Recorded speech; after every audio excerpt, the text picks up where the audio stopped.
بسم الله الرحمن الرحيم. الحمد لله الذي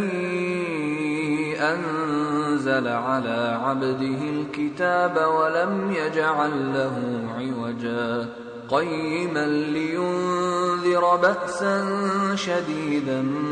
من لدنه ويبشر المؤمنين الذين يعملون الصالحات أن لهم أجرا حسنا ماكثين فيه أبدا وينذر الذين قالوا اتخذ الله ولدا ما لهم به من علم ولا لآبائهم كبرت كلمة تخرج من أفواههم إن يقولون إلا كذبا فلعلك باخع نفسك على آثارهم إن لم يؤمنوا بهذا الحديث أسفا إنا جعلنا ما على الأرض زينة لها لنبلوهم أيهم أحسن عملا وإنا لجاعلون ما عليها صعيدا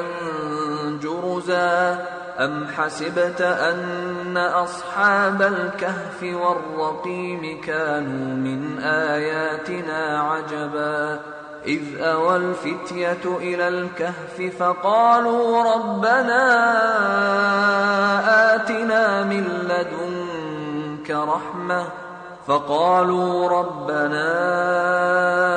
آتنا من لدنك رحمة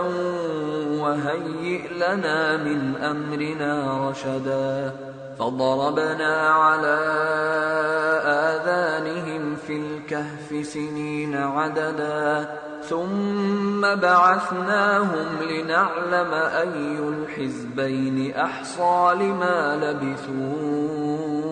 أمدا نحن نقص عليك نبأهم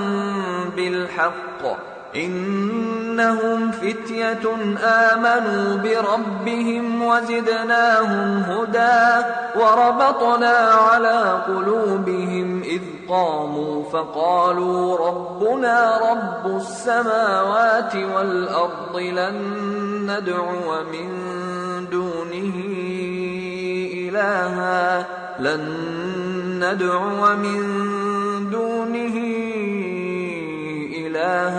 لقد قلنا إذا شططا هؤلاء قوم اتخذوا من دونه آلهة لولا يأتون عليهم بسلطان بين فمن أظلم ممن افترى على الله كذبا وإذ اعتزلتموهم وما يعبدون إلا الله فأووا إلى الكهف ينشر لكم ربكم من رحمته ويهيئ لكم من أمركم مرفقا وترى الشمس إذا طلعت تزاور عن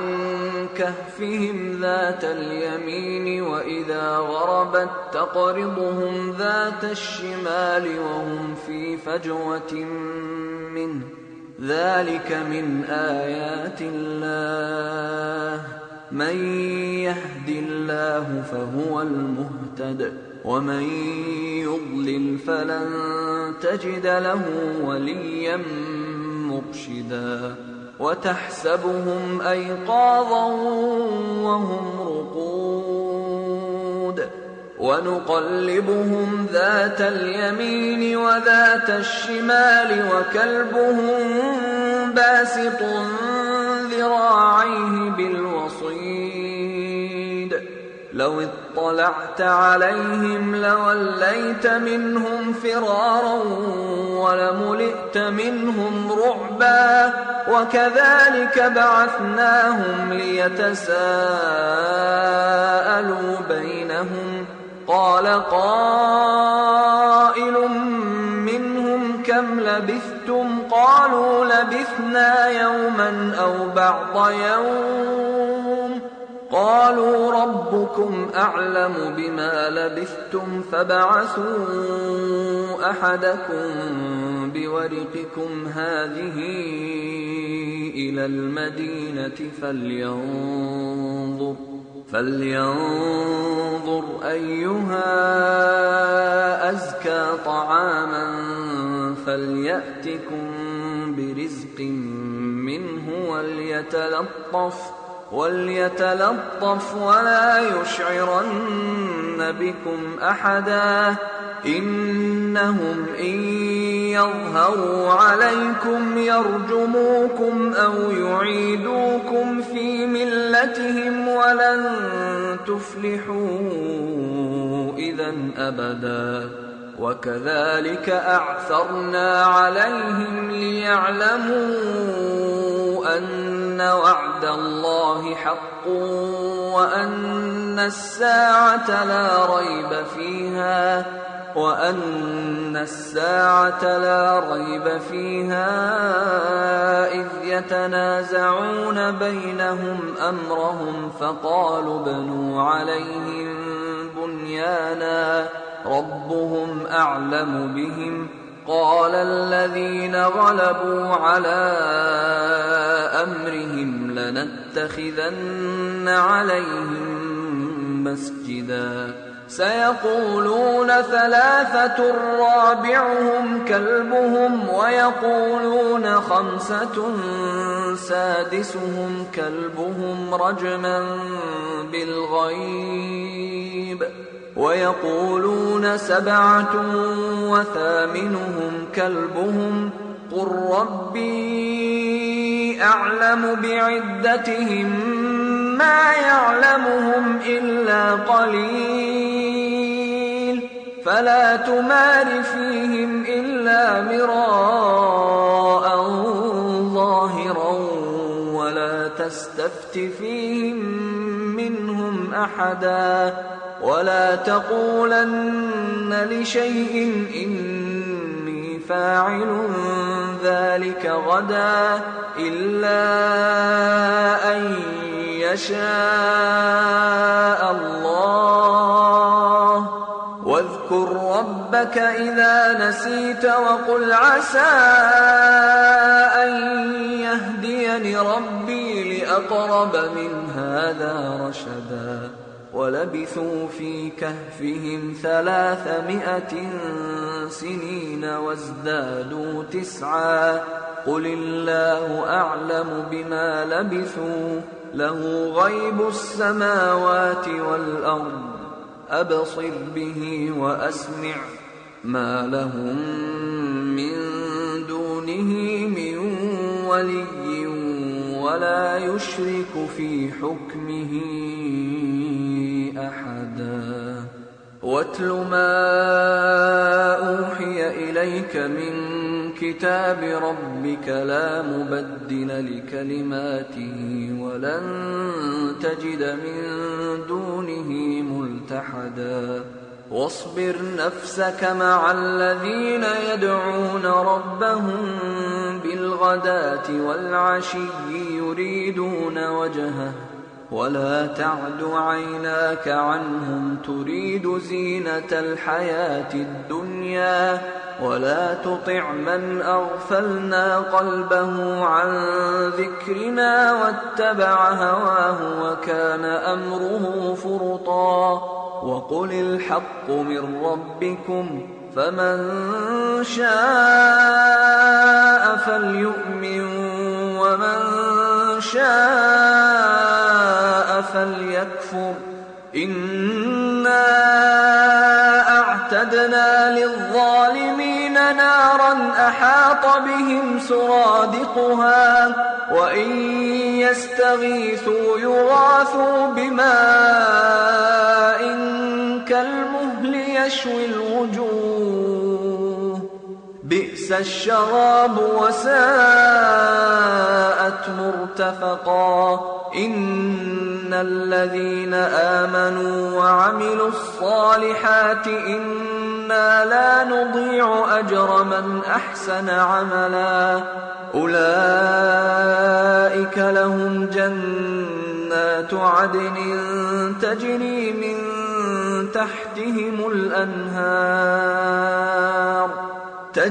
من تحتهم الأنهار يحلون فيها من أساور من ذهب ويلبسون ثيابا خضرا من سندس واستبرق متكئين فيها على الأرائك نعم الثواب وحسنت مرتفقا واضرب لهم مثلا الرجلين جعلنا لأحدهما جنتين من أعناب وحففناهما بنخل وجعلنا بينهما زرعا كلتا الجنتين آتت أكلها ولم تظلم منه شيئا وفجرنا خلالهما نهرا وكان له ثمر فقال لصاحبه وهو يحاوره أنا أكثر منك مالا وأعز نفرا ودخل جنته وهو ظالم لنفسه قال ما أظن أن تبيد هذه أبدا وما أظن الساعة قائمة ولئن رددت إلى ربي لأجدن خيرا منها منقلبا قال له صاحبه وهو يحاوره أكفرت بالذي خلقك من تراب ثم من نطفة ثم سواك رجلا لكن هو الله ربي ولا أشرك بربي أحدا ولولا إذ دخلت جنتك قلت ما شاء الله لا قوة إلا بالله إن ترني أنا أقل منك مالا وولدا فعسى ربي أن يؤتيني خيرا من جنتك ويرسل عليها حسبانا من السماء فتصبح صعيدا زلقا أو يصبح ماؤها غورا فلن تستطيع له طلبا وأحيط بثمره فأصبح يقلب كفيه على ما أنفق فيها وهي خاوية على عروشها ويقول يا ليتني لم أشرك بربي أحدا ولم تكن له فئة ينصرونه من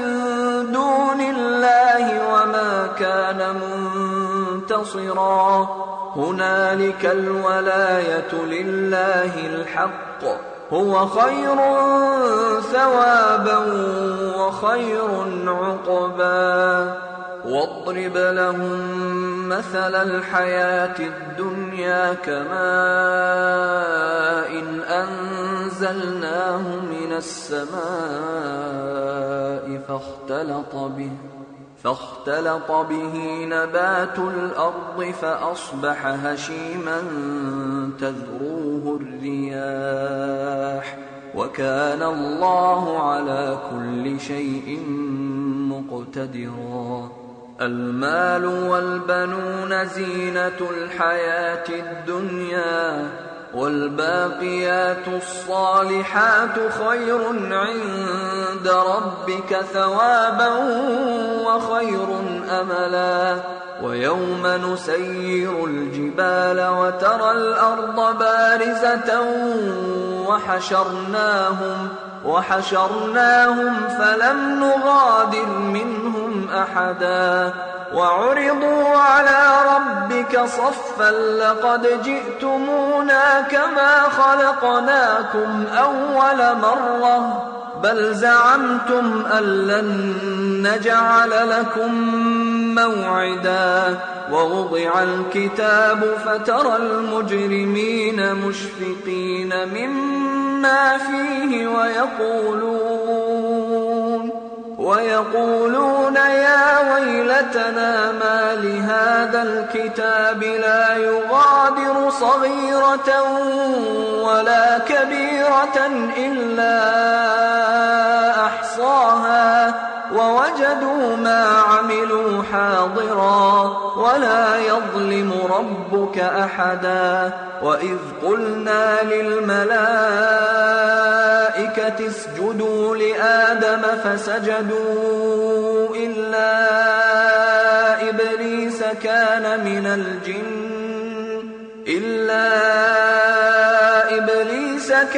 من الجن ففسق عن أمر ربه أفتتخذونه وذريته أولياء من دوني وهم لكم عدو بئس للظالمين بدلا. ما أشهدتهم خلق السماوات والأرض ولا خلق أنفسهم وما كنت متخذ المضلين عضدا. ويوم يقول نادوا شركائي الذين زعمتم فدعوهم فلم يستجيبوا لهم وجعلنا بينهم موبقا. ورأى المجرمون النار فظنوا أنهم مواقعوها ولم يجدوا عنها مصرفا. ولقد صرفنا في هذا القرآن للناس من كل مثل وكان الإنسان أكثر شيء جدلا. وما منع الناس أن يؤمنوا إذ جاءهم الهدى ويستغفروا ربهم إلا أن تأتيهم سنة الأولين أو يأتيهم العذاب قبلا. وما نرسل المرسلين إلا مبشرين ومنذرين ويجادل الذين كفروا بالباطل ليدحضوا به الحق واتخذوا آياتي وما أنذروا هزوا. ومن أظلم ممن ذكر بآيات ربه فأعرض عنها ونسي ما قدمت يداه إنا جعلنا على قلوبهم أكنة أن يفقهوه وفي آذانهم وقرا وإن تدعهم إلى الهدى فلن يهتدوا إذا أبدا. وربك الغفور ذو الرحمة لو يؤاخذهم بما كسبوا لعجل لهم العذاب بل لهم موعد لن يجدوا من دونه موئلا. وتلك القرى أهلكناها وجعلنا لمهلكهم موعدا. وإذ قال موسى لفتاه لا أبرح حتى أبلغ مجمع البحرين أو أمضي حقبا فلما بلغا مجمع بينهما نسيا حوتهما فاتخذ سبيله في البحر سربا فلما جاوزا قال لفتاه آتنا غداءنا لقد لقينا من سفرنا هذا نصبا قال أرأيت إذ أوينا إلى الصخرة فإني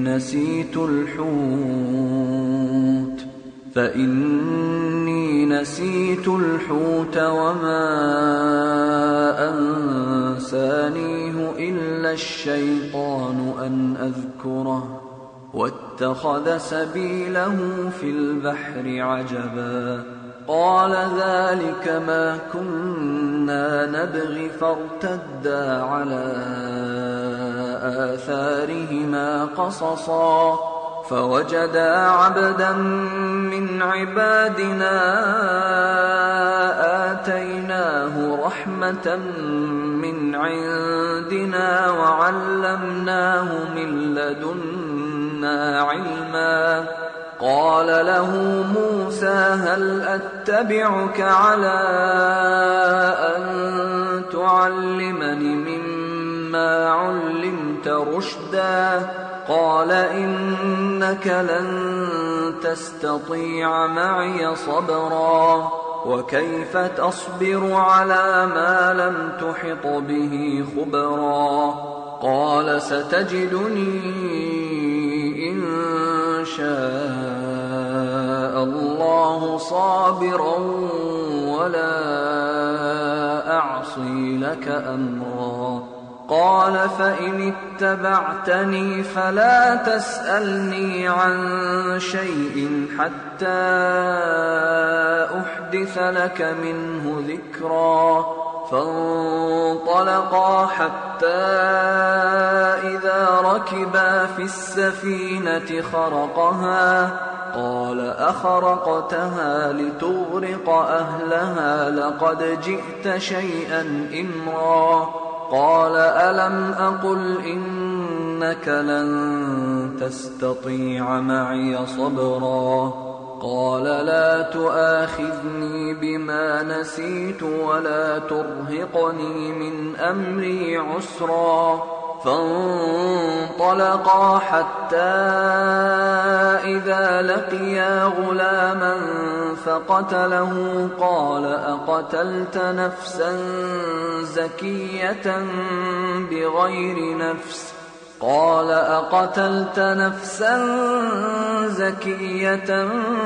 بغير نفس لقد جئت شيئا نكرا قال ألم أقل لك إنك لن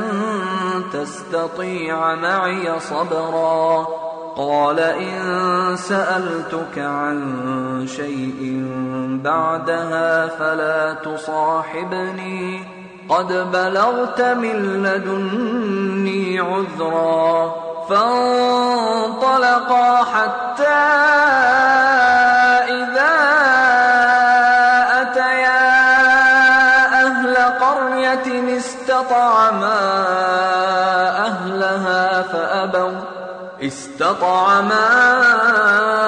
أهلها فأبوا أن يضيفوهما فوجدا فيها جدارا يريد أن ينقض فأقامه قال لو شئت لاتخذت عليه أجرا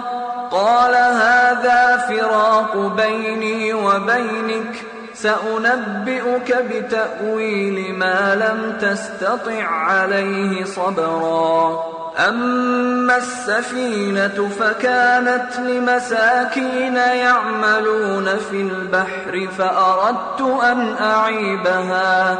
فأردت أن أعيبها وكان وراءهم ملك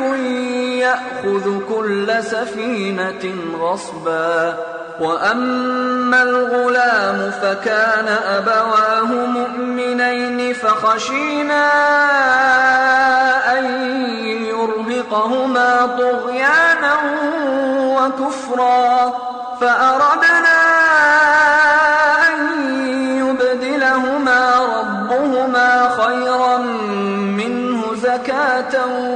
وأقرب رحما. وأما الجدار فكان لغلامين يتيمين في المدينة وكان تحته كنز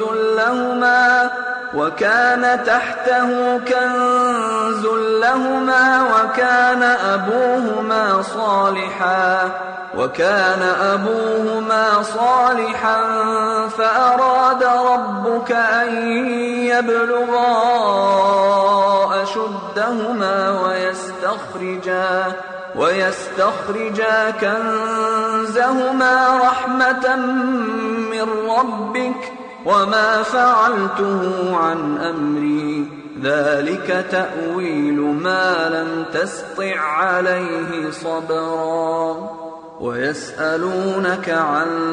ذي القرنين قل سأتلو عليكم منه ذكرا. إنا مكنا له في الأرض وآتيناه من كل شيء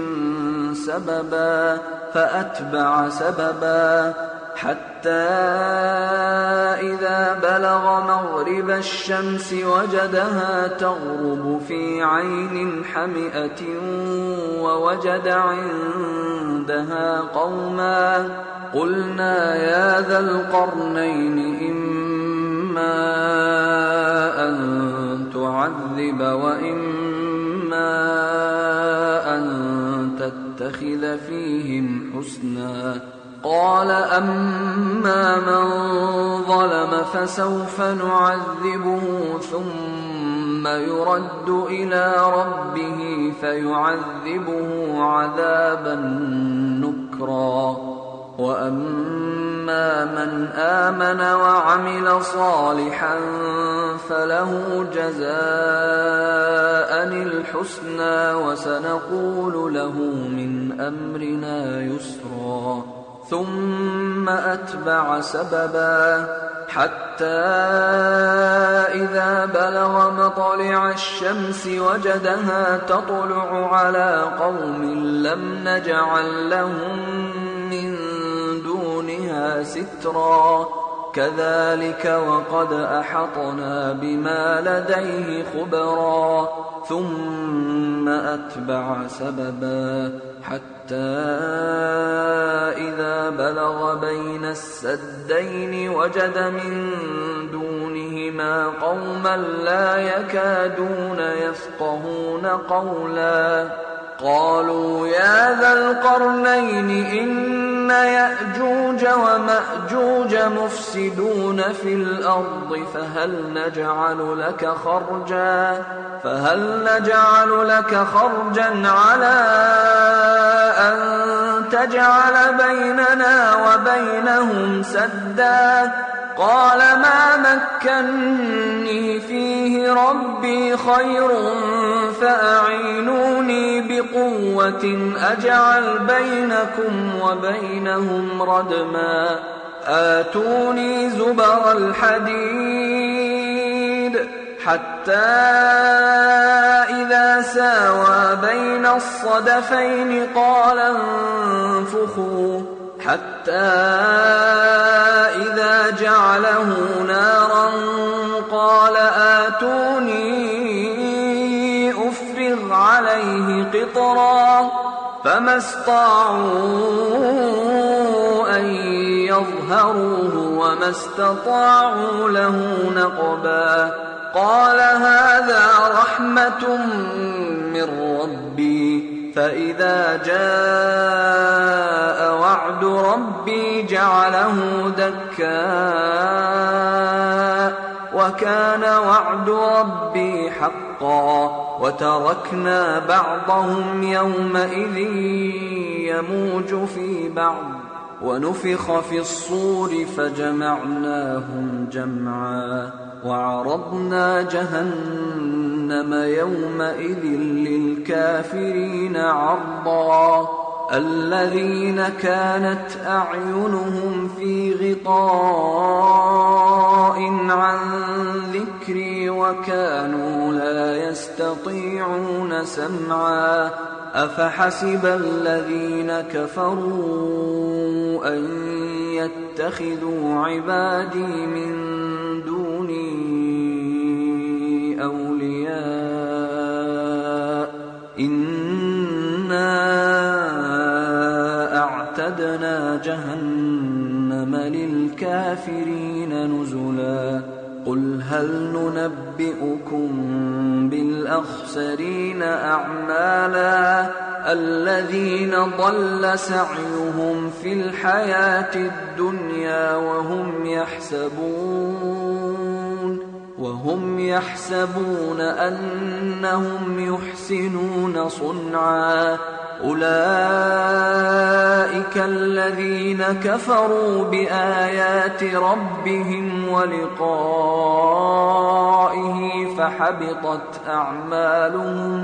فحبطت أعمالهم فلا نقيم لهم يوم القيامة وزنا ذلك جزاؤهم جهنم بما كفروا واتخذوا آياتي ورسلي هزوا إن الذين آمنوا وعملوا الصالحات كانت لهم جنات الفردوس نزلا خالدين فيها لا يبغون عنها حولا قل لو كان البحر مدادا لكلمات ربي لنفد البحر قبل أن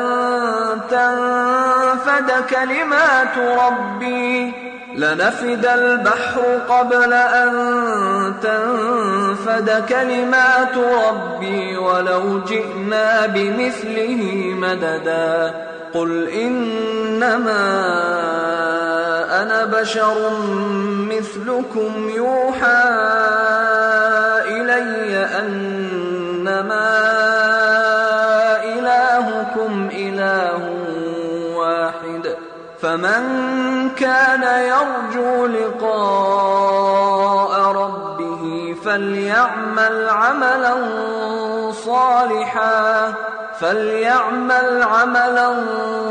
صالحا ولا يشرك بعبادة ربه أحدا.